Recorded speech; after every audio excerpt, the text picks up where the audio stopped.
దేశంలో పులులకి, సింహాలకి, చెట్లకి, పుట్లకి లెక్కలు ఉన్నాయి కానీ బీసీలకు మాత్రం ఎందుకు లెక్కలు లేవని మేము సూటిగా ప్రశ్నిస్తా ఉన్నాం.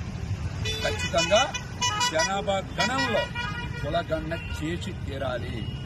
చెయ్యకపోవడానికి కారణం ఏంటో కూడా చంద్రబాబు నాయుడు గారు సమాధానం చెప్పాలి. పక్క రాష్ట్రంలో తెలంగాణలో చేస్తా ఉన్నారు కదా, మరి ఆంధ్రప్రదేశ్ లో ఎందుకు చేపట్టారు?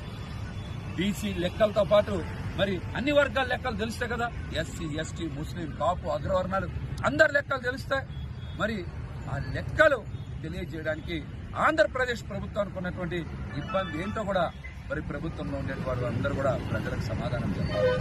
ఒకవేళ కనుక మీరు సామాజిక పరంగా లెక్కలు తీస్తే అట్టడుగు వర్గాలకి చైతన్యం వచ్చి తద్వారా అధికారంలో భాగస్వామ్యం అడుగుతారనేటువంటి కుట్ర కోణంలోనే మీరు ఈ రోజున కులగణన నిర్వహించట్లేదు అనేటువంటి అనుమానాలు కూడా అడుగుతా ఉన్నాయి. దీంతో పాటు మరి స్థానిక సంస్థల ఎన్నికల్లో 33% రిజర్వేషన్లు అమలు చేయాలన్న కూడా కులగణన చాలా అవసరం. కాబట్టి చంద్రబాబు నాయుడు గారు కూడా మరి ఆ మాట చెప్పారు. ఖచ్చితంగా నేను బీసీలకి 33% రిజర్వేషన్లు స్థానిక సంస్థల ఎన్నికల్లో వచ్చేలా చేస్తానన్నారు. మీరు వచ్చేలా చేయాలంటే ఖచ్చితంగా కులగణన నిర్వహించి తీరాలి. కాబట్టి మీరు ఆ అంశానికి కట్టుబడి రాష్ట్రంలో కులగణన చేపట్టాలనేటువంటి డిమాండ్ చేస్తా. మరి గత ప్రభుత్వంలో జగన్మోహన్ రెడ్డి గారు మనం చూసాం, 139 బీసీ కులాలకి 56 కార్పొరేషన్లు ఏర్పాటు చేశారు.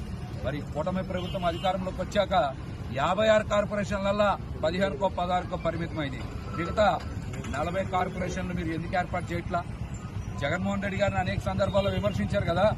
అంతకుముందు 2014 నుంచి 19 వరకు తెలుగుదేశం పార్టీ ప్రభుత్వంలో కేవలం 14 బీసీ ఉపకులాల కార్పొరేషన్లు ఉన్నాయి. జగన్మోహన్ రెడ్డి గారు 56 చేశారు. మరి 56ను మళ్ళీ మీరు 15 చేయడం ఏంటి? మీరు కూడా జగన్మోహన్ రెడ్డి గారి కన్నా మిన్నగా చేయాలంటే 56ని 139 బీసీ ఉపకులాల కార్పొరేషన్లు చేయాలి.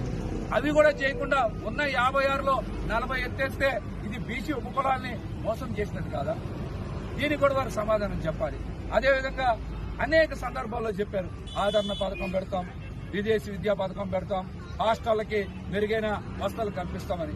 అధికారంలోకి వచ్చి 6 నెలలైంది, ఇంతవరకు ఆదరణ పథకం గురించి మాట్లాడరు, విదేశీ విద్య గురించి మాట్లాడరు, స్టడీ సర్కిల్స్ గురించి ఎందుకు మాట్లాడలేదని కూటమి ప్రభుత్వాన్ని సూటిగా ప్రశ్నిస్తా ఉన్నాం. అదేవిధంగా నేను చెప్తా ఉన్నాను, మరి జగన్మోహన్ రెడ్డి గారు చాలా మంది బీసీలకి రాజ్యసభలో కూడా అవకాశం కల్పించారు. మరియు వారిలో కొంతమంది ఈరోజు రాజీనామా చేశారు, 3.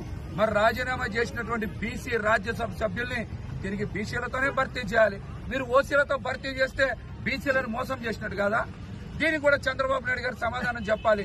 మీరు గతంలో స్లోగన్ ఇచ్చారు కదా, జనాభాలో సగం తెలుగుదేశంతో మనమని బీసీల గురించి మాట్లాడరు. ఆ నినాదం ఈ రోజు ఎక్కడికి పోయింది?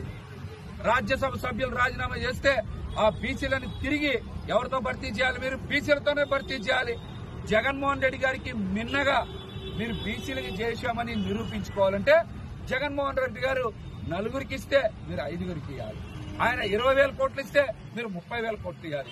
ఆయన 56 కార్పొరేషన్లు పెడితే మీరు 139 కార్పొరేషన్లు పెట్టాలి. కానీ అంతకన్నా తగ్గిస్తే మీరు బీసీల ద్రోహులు అవుతారా అవరా అనేది కూడా ప్రజలకు అర్థమవుతుంది.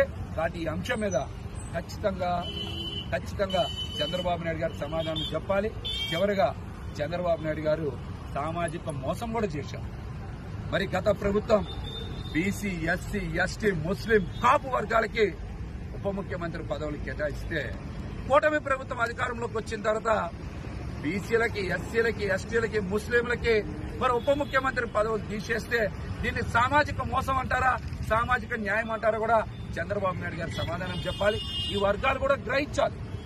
కూటమి ప్రభుత్వం అధికారంలోకి వచ్చిన తర్వాత చేసినటువంటి మోసాన్ని కూడా గ్రహించాలి. అదేవిధంగా బీసీ వర్గాలకు కానీ అందరు కూడా ఒకటే విజ్ఞప్తి చేస్తా ఉన్నాం, చరిత్రలో అడుక్కునే వాళ్ళకి, బానిసలకి స్థానం ఉండదు. చరిత్ర మీరు అడుక్కున్నంత కాలం, మీరు యాచించినంత కాలం మీకు చరిత్రలో స్థానం ఉండదు. ఖచ్చితంగా కుల గణన నిర్వహించాలనేటువంటి డిమాండ్ రాష్ట్ర వ్యాప్తంగా అందరూ కూడా చెయ్యాలి. దాని గురించి కూడా మేము ప్రణాళిక వేస్తూ ఉన్నాం. డిసెంబర్ నెలలో భారీ నిరసన కూడా ఏర్పాటు చేస్తామని తెలియజేస్తాం.